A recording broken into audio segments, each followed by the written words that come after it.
Okay. So, I don't think I need to introduce myself. I think I know all I don't know of who you. you are. Tell me. Oh. The microphone doesn't work. Hello. My name is Brian N. Ward. I am the soon-to-be former design director. In case we need to identify you further, And- what's your social security number? Credit card digits. Mother's maiden name. The name of your least favorite. So you, It's the way you always calculate my social security number is you find my friend who was born in the same hospital on the same day I was. You go look at the birth records and figure out how many people were born between us. You hunt him down, find his social security number, and then you add that number of babies. All right, 4833161.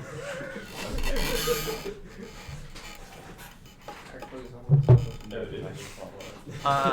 It's poorly designed. So, yes. I am also the club's resident card game aficionado.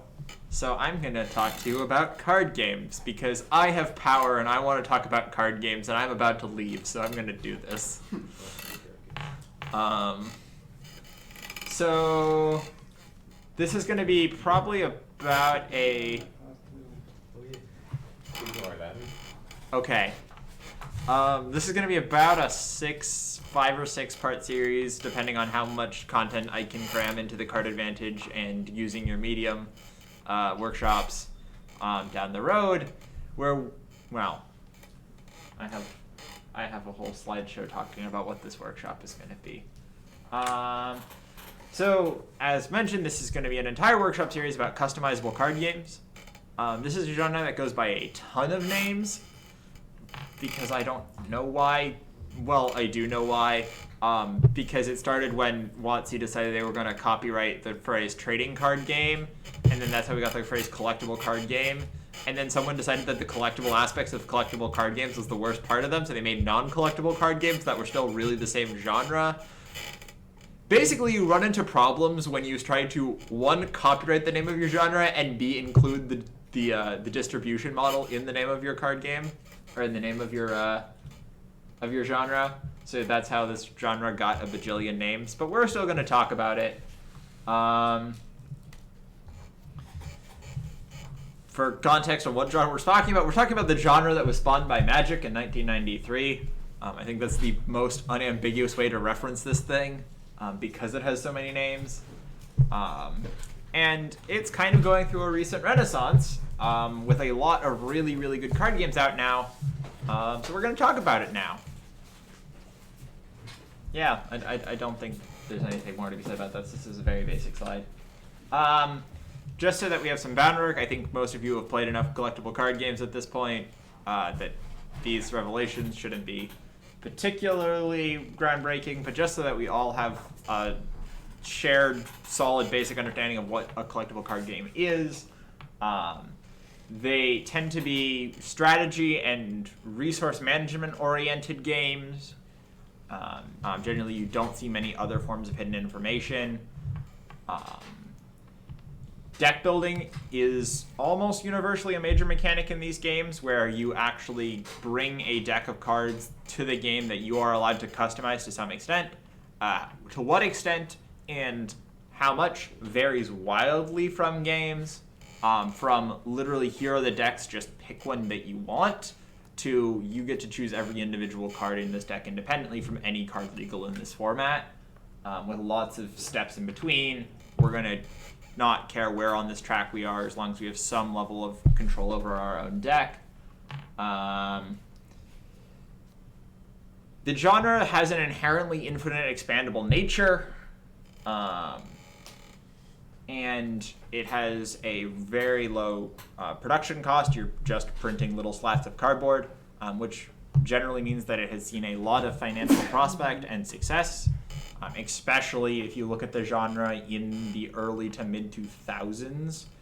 You got a lot of crash grab card games in that area. Just interesting to note when you're attacking this genre and trying to understand it. And the genre has the potential for its game pieces to double as collectibles, which is an interesting quirk that adds kind of some interesting baggage to how the game is sold and marketed and distribution actually winds up playing out. Though not every game leans into this aspect. Simply many do. Any questions on the basics of what is a TCG and what makes them tick?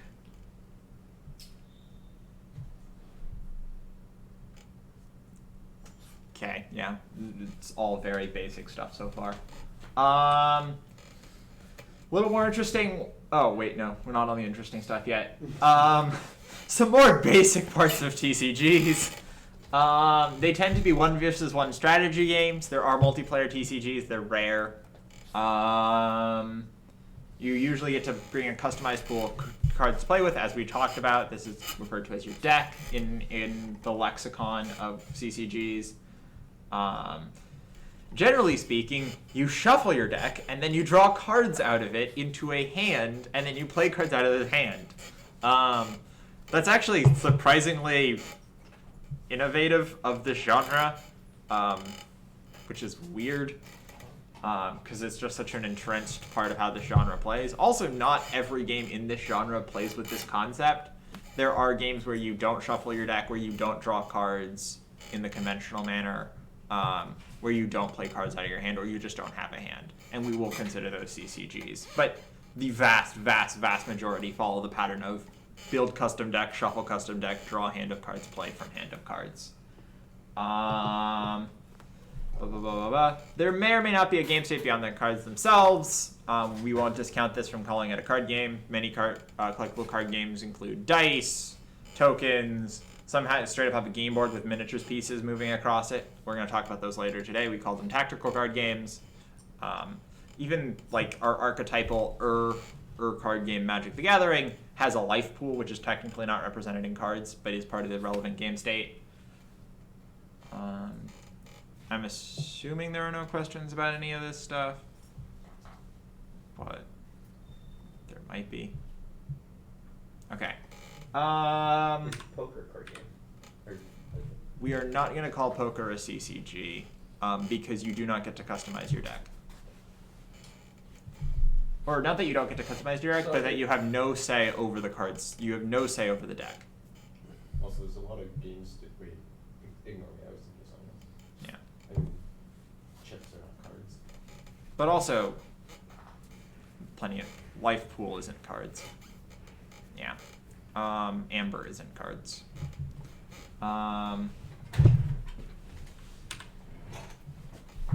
Now's the interesting stuff. So generally speaking, these are kind of the principles. Based on all of the mechanics and tendencies we've talked about so far, we kind of see certain principles in the design of card games show up. Collectible card games tend to be very interested in strategy. They tend to be very strategy-oriented games as opposed to dexterity-oriented games or luck-oriented games or social-oriented games. They tend to be very, very strategy-heavy. They tend to want to be very elegant. Part of the nature of the game is you want to be able to represent every game piece in one simple, cleanly read piece of cardboard. Which leads to want to have very elegant game mechanics. You also have the problem that because you just inherently have so many cards in your game, that actually introduces an inherent element of complexity, because on one level, every single card is a mechanic. So to compensate for that, you want to keep your elegance. You want to keep your game very elegant. Also, card games tend to want to be short, which also pushes for you wanting to keep your game elegant.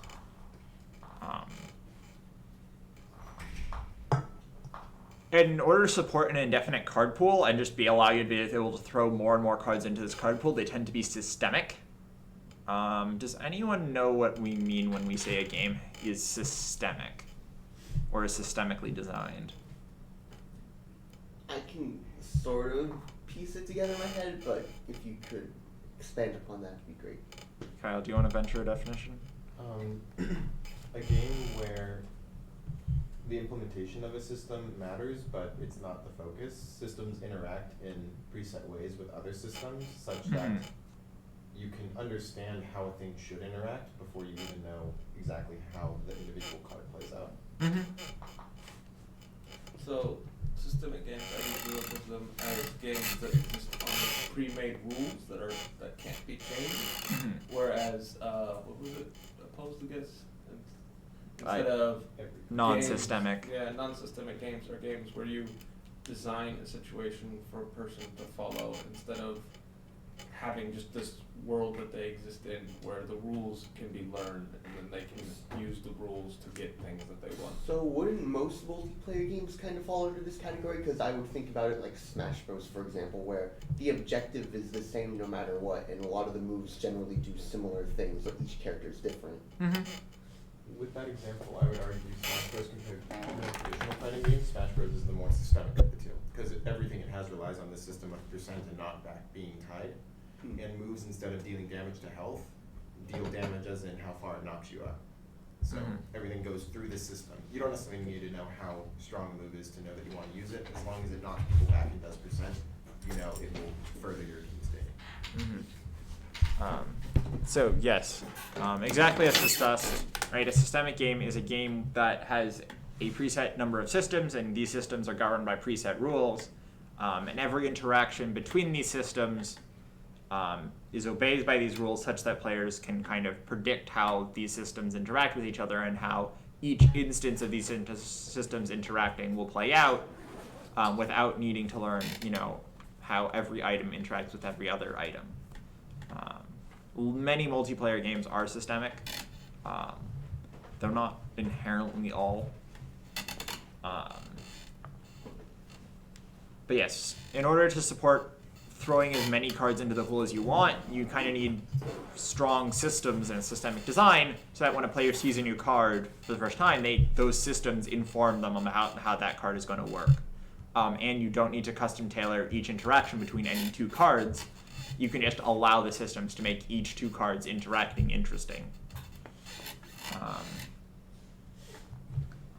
And then also systemic design has the advantage that you don't, as the designer, don't have to custom tailor every interaction. You build systems to manufacture interesting interactions for you, and then you let the systems create interesting gameplay as opposed to hand tailor crafting interesting gameplay, which is the far more sustainable model when you're trying to design for thousands upon thousands of cards. And then last, probably the most interesting point in a lot of ways is that CCGs want to go on forever. CCGs, with exception, are designed with the idea that you can always add more cards. They never are closed systems. They're never balanced around just what exists, but always the idea of what can exist and what will exist. Right? Because one of the big appeals is you can always just print more cards. That's very fiscally appealing and very appealing for the game, because once you're in the game, you can just have an indefinite amount of content to play. And so CCG is kind of designed with this in mind, where they try to make sure that they never do anything that stops themselves from going forward. They always balance around tomorrow. They always design to leave doors open for themselves, right? When they're making new mechanics, they're interested in creating doors for more things they can do in the future, as opposed to closing off doors and saying, no, we're not going to go down that road. Which does actually really color how these are designed in a lot of interesting ways. Any questions, comments, clarifications, misgivings about these four attributes of card game design? Yes. So you say that they tend to want to go on forever. What exactly would they even have to do to make it stop, other than just choosing to stop? You could exhaust design space. Right, so if you just burn through, are you familiar with the concept of design space? If you could go through it quickly, that'd be nice. Right, like the design space is like, given a set of systems or mechanics, what are all the interesting things to do with those mechanics? Right, design space tends to be a limited resource. So if you kind of just burn over all the interesting design space quickly, and now all the design space left is just small iterations on the same themes, that can kind of kill a card game. if you right, if you design cards in such a way that those cards break if you do something else, right, and then now you can't do that something else, you've cut off design space, that can kind of start to curtail a game. If you balance a card around the idea that there can only ever be 8 burn spells in your game, right? Somehow this card gets you a bunch of burn spells being card game slang for a type of card. Well, now I can't print the 9th burn spell for this game. I can never print another burn spell because this card is balanced around the idea that there are 8 of these things, right? These kinds of decisions can curtail a game's lifetime. And they're deceptively easy to make. Yes? On the same point, tend to want to go on forever. Established and mature games like Magic tend to have a lot of keywords. And things like Hearthstone also hit some of the same keywords.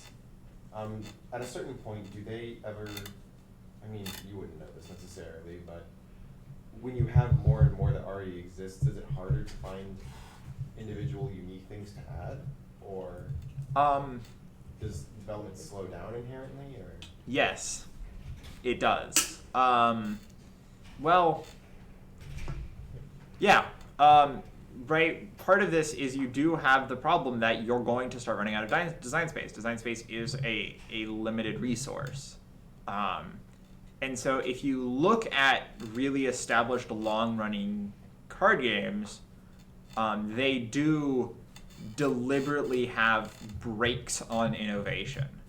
Right? Like Magic is very rigorous about how many innovations in design space they're allowed to dispense at once, because they've already burned so much design space. And if you look at the amount of design space burned in Alpha, and like the amount of, or Alpha's a bad example because everything in Alpha was new. Alpha being the name of the first Magic set. But if you look at, an early Magic set, like, let's say, like Legends. Actually, Legends is another bad example.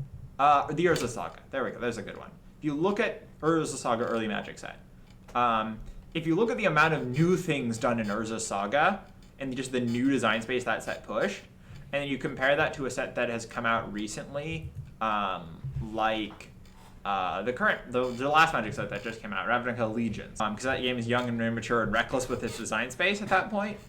Ravnica Allegiance is making like 2 very deliberate major eeks of design space. Most of the things it's doing are just variations on themes of what it's been doing. So yeah.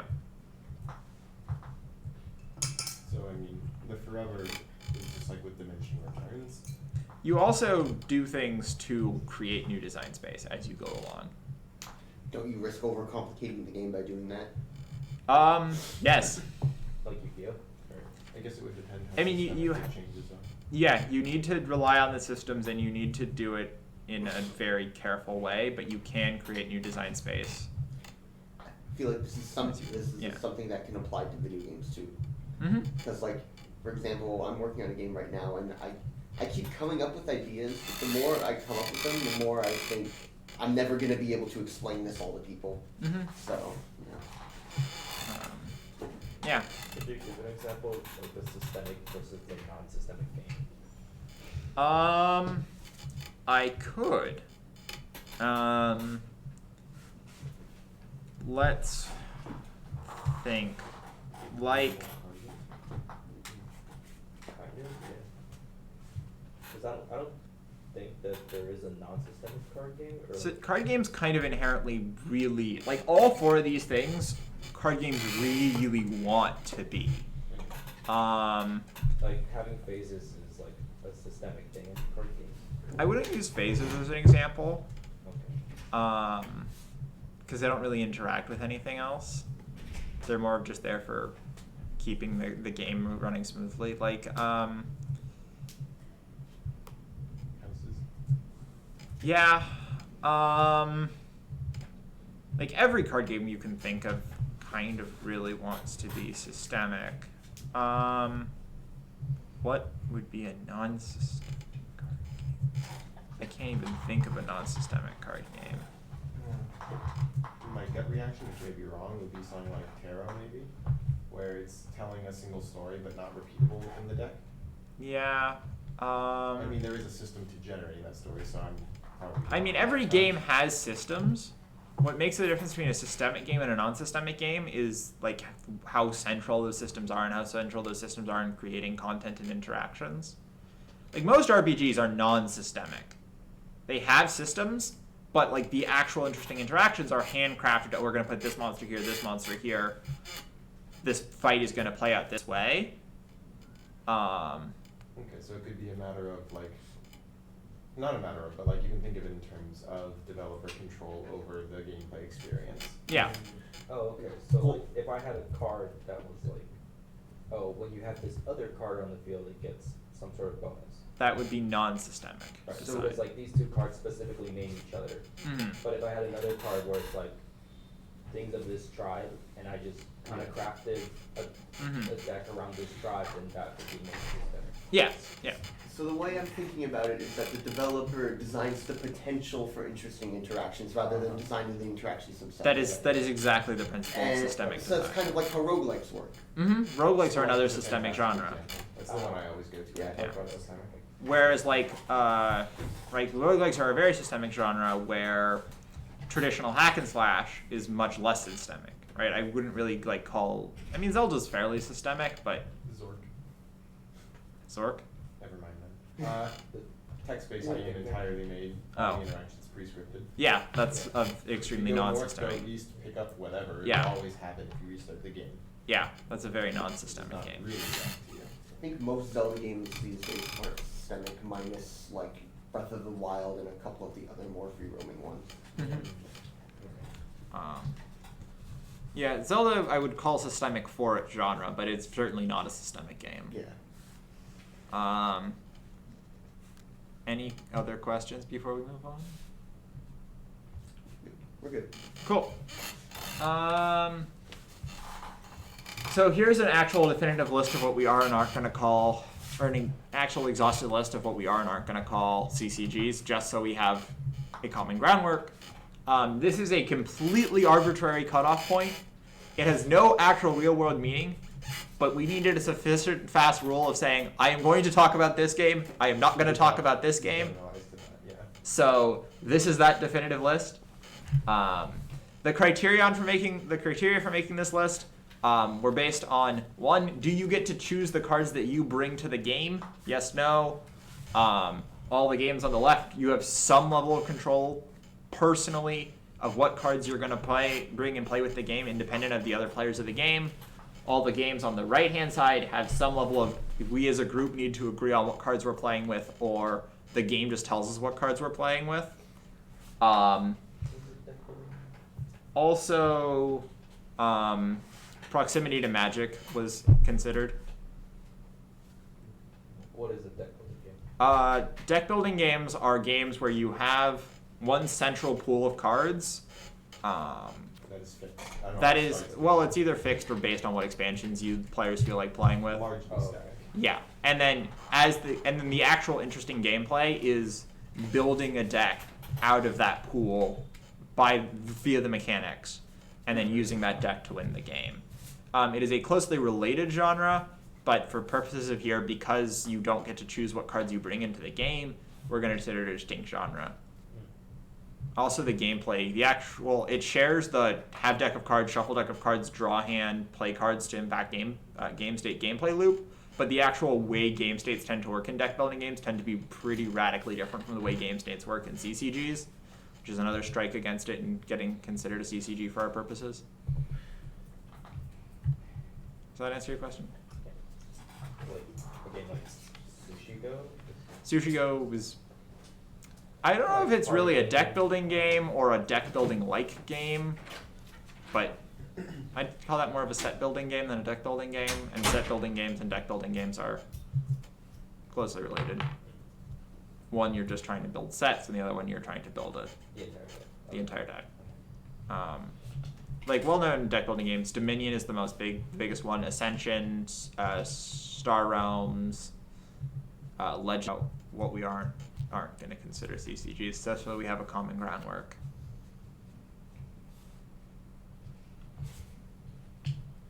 All right. And then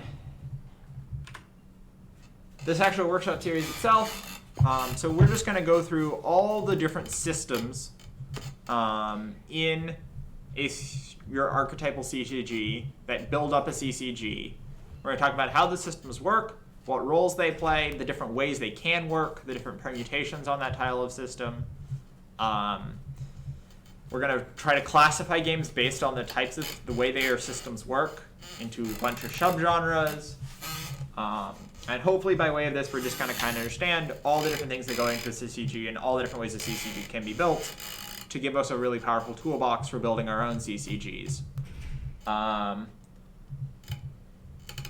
This workshop is just kind of inherently not very interactive because it's mostly me just telling you, like, hey, this is this thing that this thing game did. This is why they did it. If you want to do this, this is how you do it.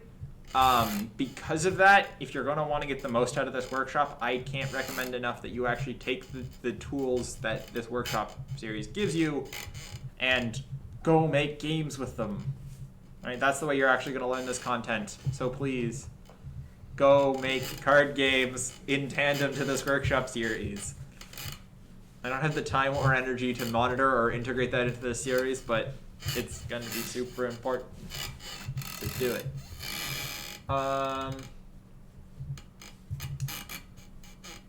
Any questions, comments, concerns about what we're going to be doing in this series? Okay. Now, let's get started. That took a tiny bit longer than I was expecting it to. I was going to go on to the next set of slides, which will probably take like another 40 minutes. Do we want to just keep chugging along? As opposed to what? As opposed to waiting for next week for the next set of slides? I have no idea. I'm thinking like 20 minutes. If you want, you can start doing the first 20 minutes and then at the start of next time, recap what has been done. Or we can start again from this point. Yeah, that works. Okay, so let's get started and probably not finish. But it's okay. That's what getting started is anyways. Yep. Okay, so the first, the most central system that I want to talk about first is combat. As we've established, card games tend to be strategy games, and strategy tends to be implemented in the combat system of a game, or what we're going to call the combat systems. So before we can start talking about strategy and understanding strategy, we need to understand the strategic conundra, or strategic uncertainty, or strategic conundrum, strategic uncertainty. Yes. I mean, as I've heard from you, core questions that the player will ask themselves at any point in time when considering options in the game. Mm-hmm. That is exactly right. Right. Strategic conundra are, questions the players have to answer. And what makes a strategic conundra, for our purposes, different and special from any random question or decision point in the game? Why do we consider these their own classification of question?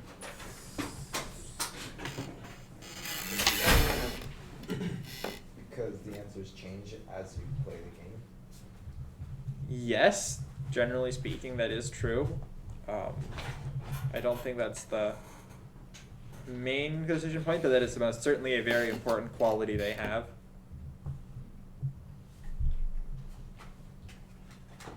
For context, Rami, we moved on to talking about the first system, which is combat systems, and as a building product for combat systems, we're talking about the idea of strategic uncertainty and strategic conundra. Okay. So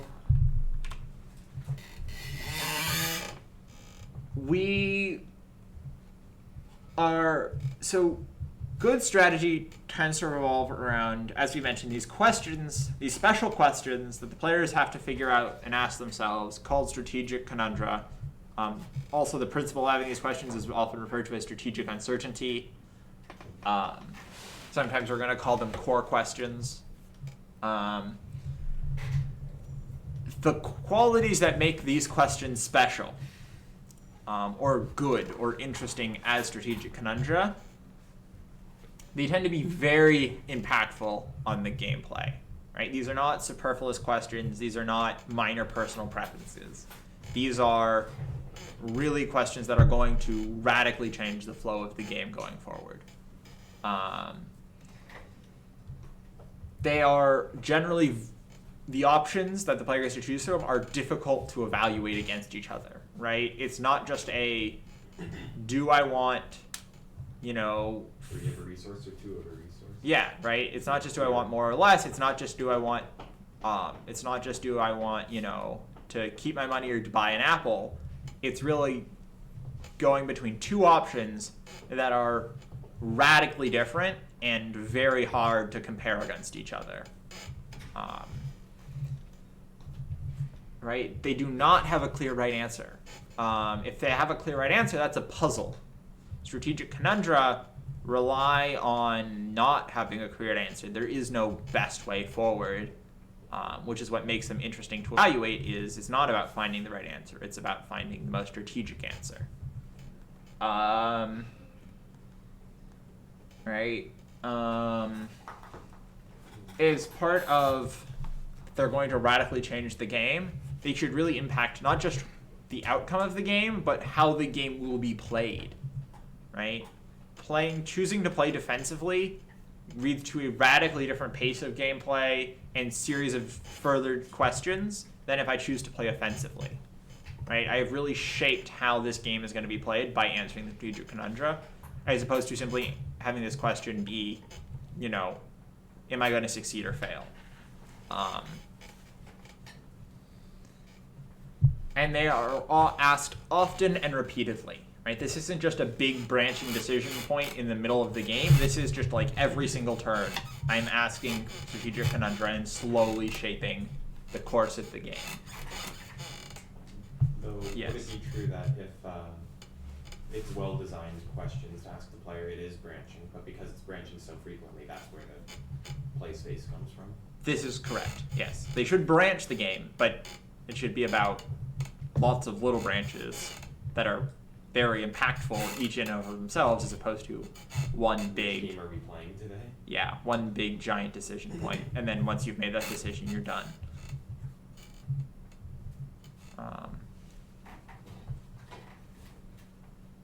Any questions about what a strategic conundra is?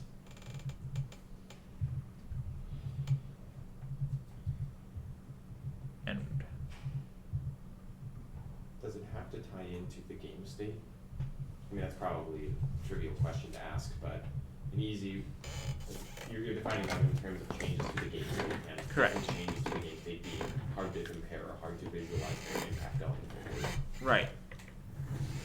But if you had something that reset every X turns, would that kind of fly in the face of having strategic decisions to make? Yeah, I would say it would. Part of strategy is Lasting impact? and having consequences to your actions and choosing between those consequences. And if you're really if the game state is resetting, you don't really have that element of strategy. And I would say that is right. That is now it's much more about what is going to get me to the best state at the time of reset, and as opposed to what state do I want to be in, right? Okay. And I would argue that the second is pretty clearly strategy, while the latter is more in the puzzle space, puzzle or tactic space.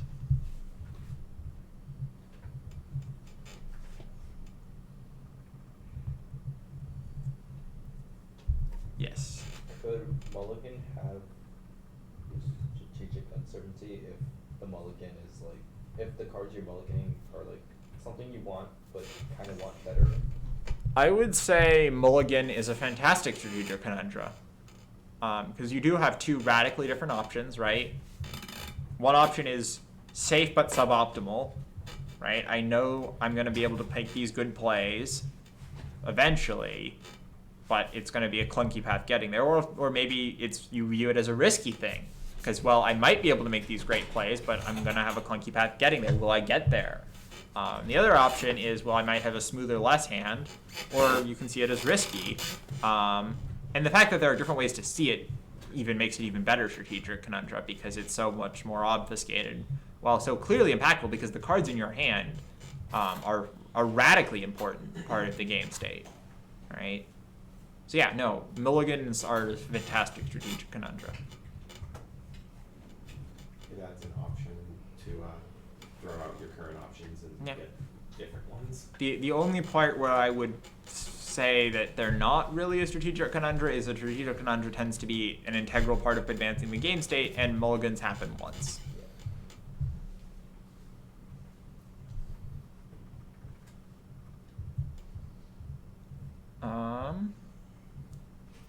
Any other questions, comments, concerns, clarifications, misgivings? Generally speaking, when we're doing strategic conundra, you actually don't need that many in your game. Most good games that we're going to talk about have one, maybe two major strategic conundra that they just ask over and over and over and over again. And that's all a game really needs. You don't need to drown your player with tons of micro strategic conundra, as long as the strategic conundra you are proposing are really good. And we'll see a lot of examples. Explaining how that works is kind of the bulk of this slideshow. Okay. Any questions before we move on? I think we're ready. Okay. Here are just some examples in chess of strategic conundra that the player is posed with, right? Should I take my piece but put my own piece in danger? These are two radically different paths, right? One is risky. Your opponent has less agency. You might wind up with less agency. The other is safer. My opponent has more agency, but I also have more agency guaranteed, right? It is radically impactful, right? What pieces do I have where is a huge part of what is happening in chess and what questions you're being asked, right? And then you're asked this all the time in chess, right? You're constantly thinking about this in chess. What pieces should I invest in capturing? You have a lot of different pieces you could capture. There's a good case to be made for capturing many of them, right? Some are threatening your king, some move better, some are threatening your queen, and which one of those you choose to go after, there's a good case to be made for all of them. All cases are made on wildly different terms. And again, it's going to be wildly impactful because it determines what pieces your opponent has and what questions you're going to have to answer about those pieces. And conversely, the same kind of a question, but what about what pieces you want to protect? Right?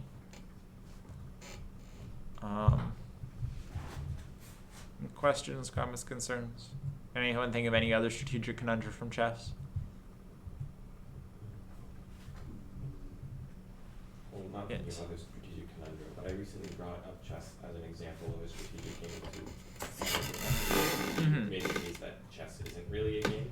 You made the argument that chess, since you know the entire game state, given enough time you could solve it, therefore it's some sort of puzzle.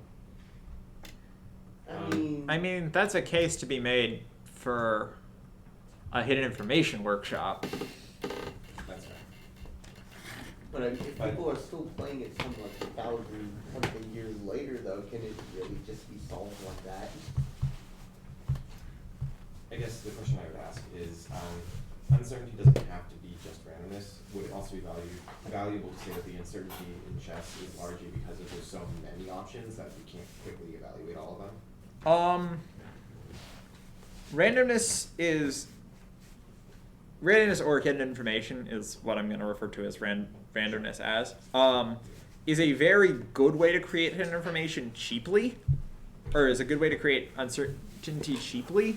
It's not the only way or necessarily the best way. I would say a lot of the strategic uncertainty in chess actually comes from you don't know what your opponent's going to do. I think that's a huge source, is you can't predict your opponent. And because there are so many strategic options, and they're so hard to evaluate because there's no clear. So many of them have roads to victory, even if you're doing this mathematically. Knowing which one of those your opponent's heuristic is going to show up slightly higher, and that they're going to choose, introduces an inherent kind of element of pseudo hidden information. But again, that's a very complicated topic that is better suited to a workshop on hidden information than on strategic uncertainty.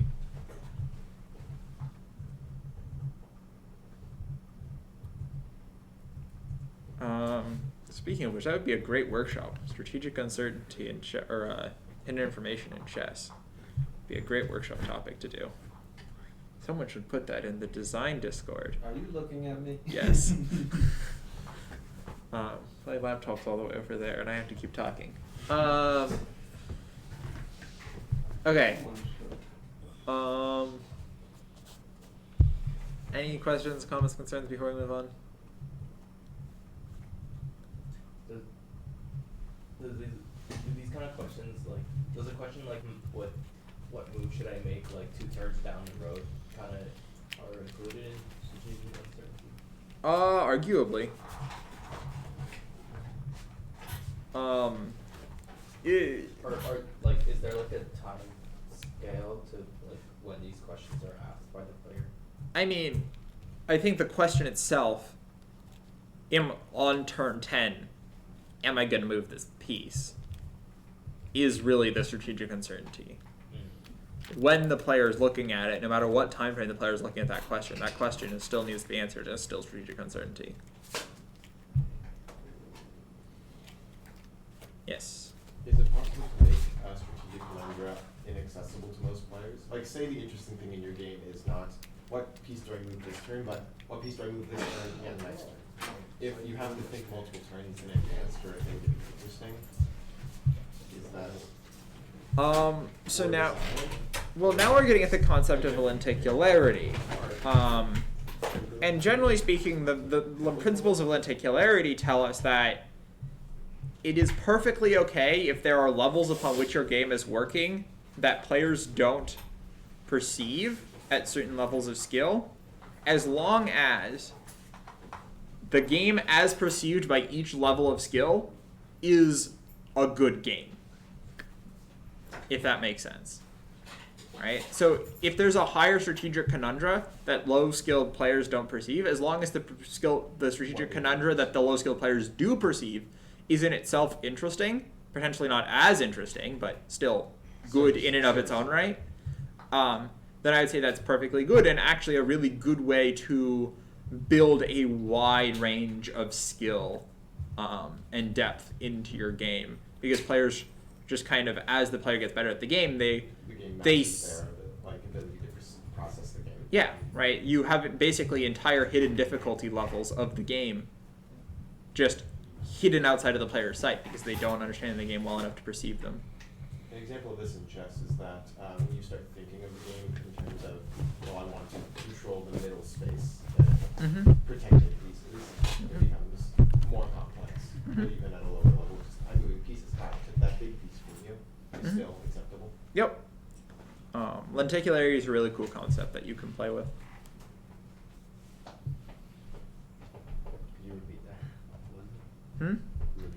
Lenticularity. Literally the state of being related to lenses. Because the idea of lenticularity is like each player has a lens through which they view the game. Yeah. So like the lens of a beginner would be different than the lens of a Grandmaster. what? Oh yeah. Yes, that is exactly the principle. Yeah. And that each of these games, as viewed through each of these different lenses, can be viewed as separate, independent games.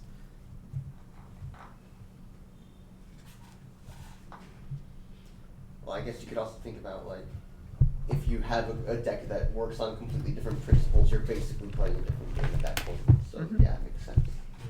But you're also still actually playing the same game. These two games are 100% Yeah. compatible, which is another really cool thing about lenticularity.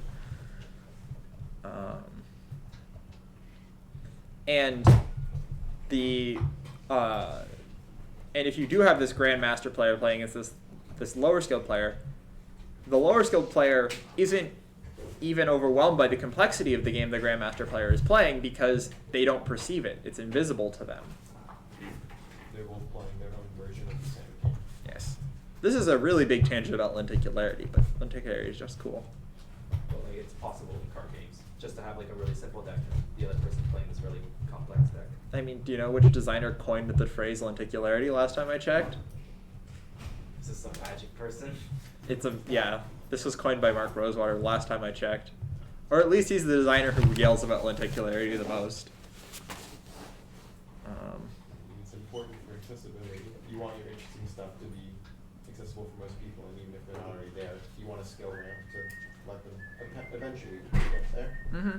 And lenticular is also very important in light of systemic games, because right, in a non-systemic game you can kind of just have levels. Yeah, you can control the complexity of what they see. Yeah. If you don't have that level of control, if it's a systemic game, every combination should lead to this. Yep. The only way to do that is design it into the systems. Yep. See you guys. See ya. Fair one. Okay, so I think after this point, all right, let's get to the breaking point, and then we'll quickly recap at the start of next time, because we're really almost at the breaking point. Okay. So let's just get to the breaking point, and then we'll quickly recap this at the start of the next section, and then we'll go from there. Okay, so just some classic strategic conundra that we see in collectible card games and in strategy games in general over and over and over again. These overlap with each other, and most strategic conundra are some kind of a permutation on these themes. But these are just archetypal questions that are inherently have all the right qualities of a strategic conundra, right? Less now or more later is a very interesting question, right? How much do you value promptness versus efficiency and general value is a really interesting question, because games tend to be races. It's about who wins first. So is the idea of when is too late for something to be valuable to me to turn the game around and for me to win still with it? Where is that cutoff point? How much do I value efficiency of this thing? How much does the efficiency scale, and how much does that extra oomph actually get me? Forces you to quantify time as relative to your resource. Which is inherently very, very difficult, if not impossible to do, which is exactly what we want.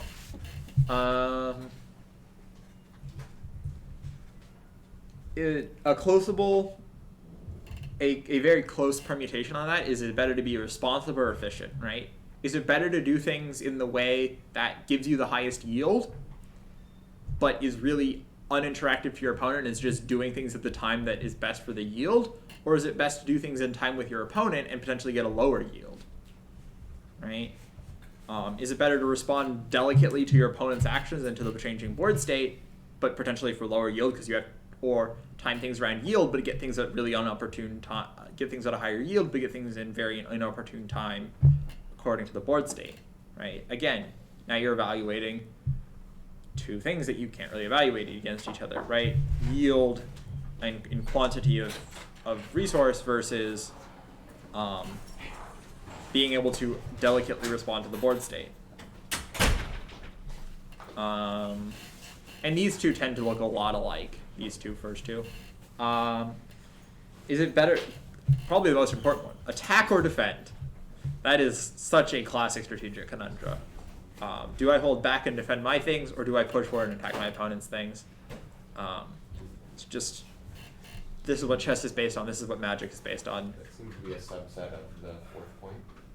Yes, it often is a subset. Many of these are also sort of this fourth point. This is a really, really big one in a lot of ways. They're not necessarily the biggest, right?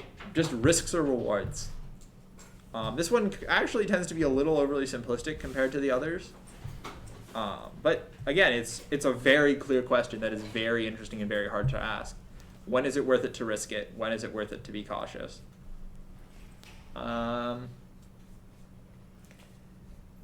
This fifth one is also very interesting.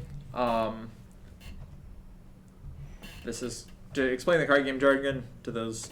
When you talk about the win condition, right? The thing that wins you the game versus advantage, the thing that allows you, the general board state that allows you to have agency over the game and to ultimately, but not directly, achieve the win state.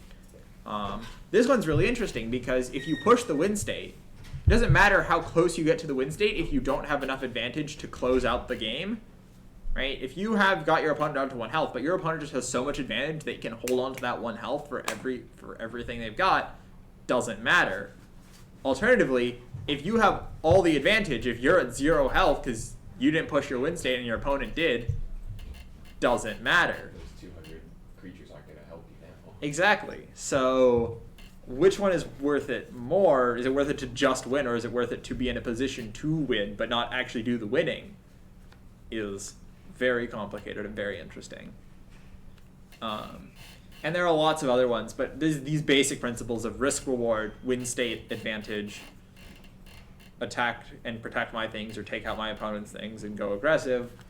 What is the right time? Is it worth it to do the time that gives me the highest yield, or just the most responsive to the game state and to getting things done? It's very interesting and can be used as frames for understanding a lot of good strategic conundra. Questions, comments, concerns, clarifications, misgivings?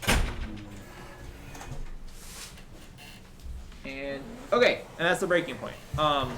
So we'll talk about, I was hoping to talk about combat systems today, but it's a series. We'll talk about it later. It means I have to do less prep work for next week, so that's fine by me. Groundwork laid. Yeah, groundwork laid. Cool, thank you. So, completely outside of this volume, Yes.